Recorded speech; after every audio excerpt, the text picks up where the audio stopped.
Pulpeuse et complexée par la famille. Hiya, mes Issalaïs, mes Issawat. Je suis contente de vous retrouver pour cette nouvelle vidéo de ma série Pulpeuse que nous avons démarré la semaine dernière avec la vidéo Pulpeuse et alors. Et j'espère que vous allez bien. Pour ma part, j'ai une sciatique qui déménage, mais j'ai le sourire. C'est un peu mon caractère. J'ai une sciatique là, je ne vous dis pas. Et en plus, je suis en plein jeûne. Donc tout le mois d'août, en fait, je jeûne par intermittence plusieurs jours par semaine. Pourquoi je vous parle de mes bobos, entre autres, ou de mon bobo? C'est que, vous savez, en tant que coach, je reste humaine et je peux aussi avoir mes bobos comme tout le monde.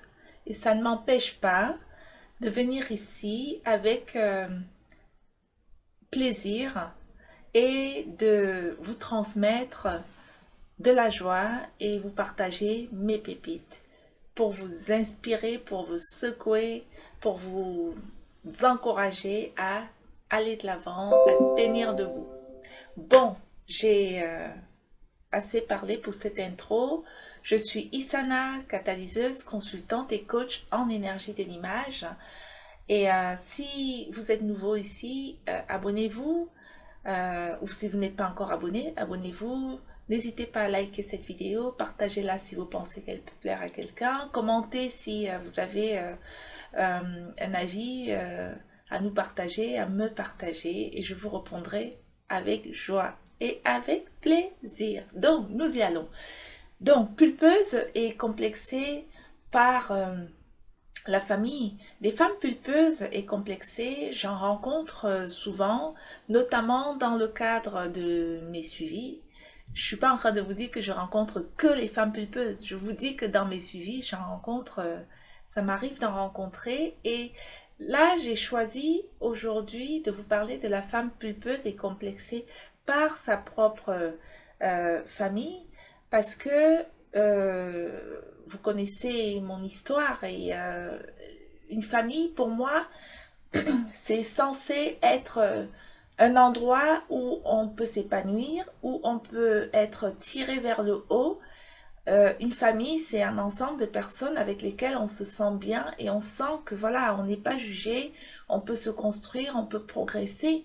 Et quand la famille devient l'endroit où on est brutalisé, déconstruit, où on est attaqué, démoli, et je sais de quoi je parle, alors là, ce qu'il faut faire, c'est choisir sa famille.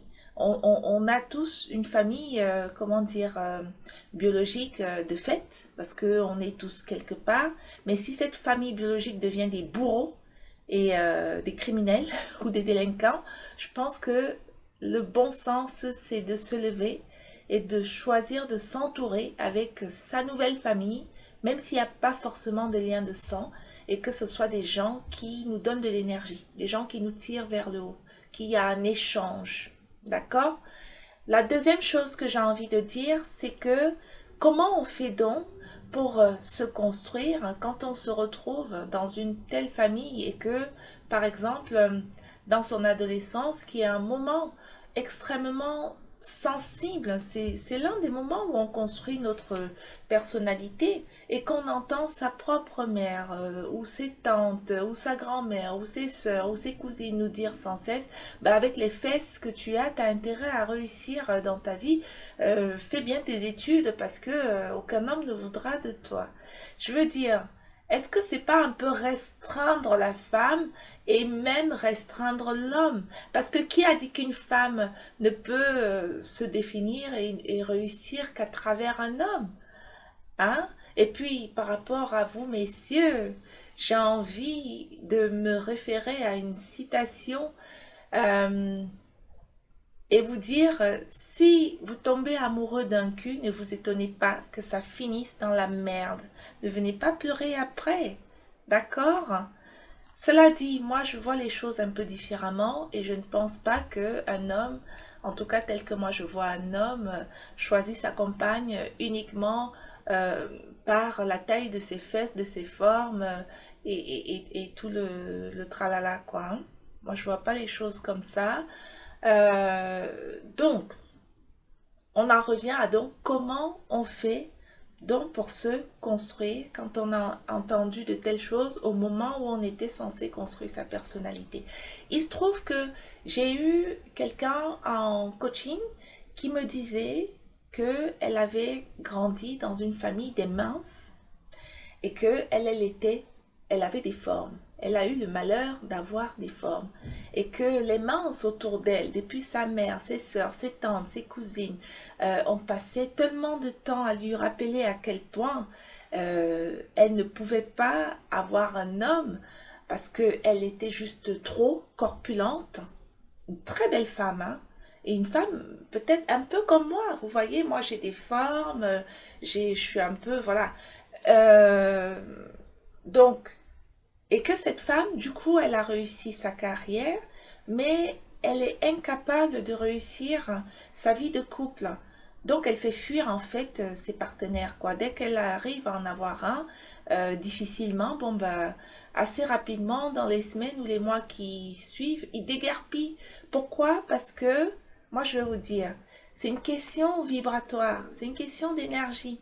Elle a intégré quelque part dans son ADN que elle est trop pour cet homme, que ses fesses sont trop, que peut-être ses seins sont trop, ou je ne sais pas, son ventre est trop, et que cet homme le ressent. Et cet homme, bon bah voilà, il n'a pas envie de trop, donc il part en courant, même si cet homme l'a quand même choisi à prime abord, mais elle lui envoie ça. Dans l'énergie qu'elle va dégager par rapport à son image, elle lui envoie ça. Et cette femme me disait que du coup, elle passait son temps à fliquer les hommes avec qui elle était. Elle leur disait, regarde la mince là-bas, pourquoi tu l'as pas choisie elle, pourquoi moi? Non mais oh, je veux dire, c'est quand même le pompon. Et moi, dans le cadre de mon suivi, mon but est d'amener une femme comme ça à déconnecter de de, de ce truc-là qui lui appartient pas, à déconnecter de ses cordes, de ses codes, de ces normes qu'on lui a inculquées qui lui appartiennent pas. Parce que vous savez, moi j'ai vécu 2 ans en Côte d'Ivoire et faites-y un tour en tant que pulpeuse, vous verrez que vous y serez très appréciée. Donc, c'est quoi le problème? Est-ce que ça veut dire qu'une mince qui va se retrouver en Côte d'Ivoire, ça y est, elle va perdre confiance en elle parce qu'on va lui rappeler sans cesse qu'elle est trop mince et qu'une pulpeuse qui va se retrouver en Europe, par exemple, on va lui dire, bon, ben ça y est, tu vas rater ta vie complète parce que tu es un peu trop pulpeuse. Ce que j'essaie de vous faire comprendre ici, c'est que ce sont des différences culturelles, ce sont des normes, ce sont des différences culturelles qui deviennent en fait des codes et qui deviennent des normes. Et on n'est pas obligé de subir des codes imposés par qui, hein?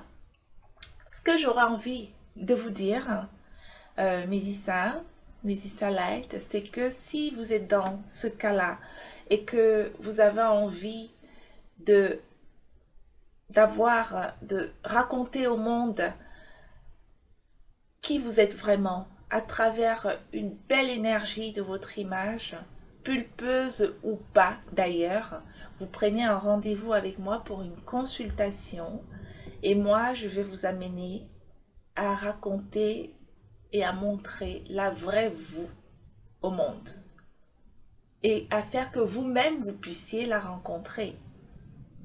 Vous voyez ce que je veux dire? Il y a autre chose que j'avais envie de vous dire, c'est que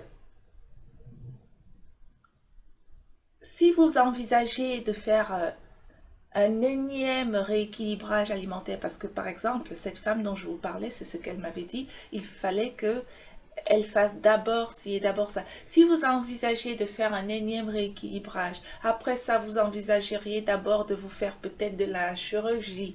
Après ça, vous envisagez, ben, vous prendrez jamais l'énergie de votre image en main, parce que c'est le contraire qu'il faut faire. Une bonne énergie de votre image et vous verrez que ça vous donnerait suffisamment, ça vous boostera suffisamment pour pouvoir prendre votre vie en main. Parce que vous savez, l'énergie de son image est inclus beaucoup l'énergie d'échange, l'énergie sexuelle. Et quand on a eu une adolescence comme ça, où on nous a euh, déconstruit littéralement avec des choses, des codes qui ne nous appartiennent pas, avec des normes qui ne nous appartiennent pas, bah, il faut aller dans son énergie sexuelle et débloquer quelque chose pour pouvoir exprimer la vraie soi à travers l'énergie de son image. Voilà pour cette vidéo que j'ai vraiment eu plaisir à faire. Donc, dites-moi dans les commentaires ce que vous en pensez et on se retrouve de l'autre côté si vous prenez rendez-vous pour votre consultation et je vous mets les liens sous la vidéo dans le descriptif. Je vous dis take care and love. See you next week. Bye bye.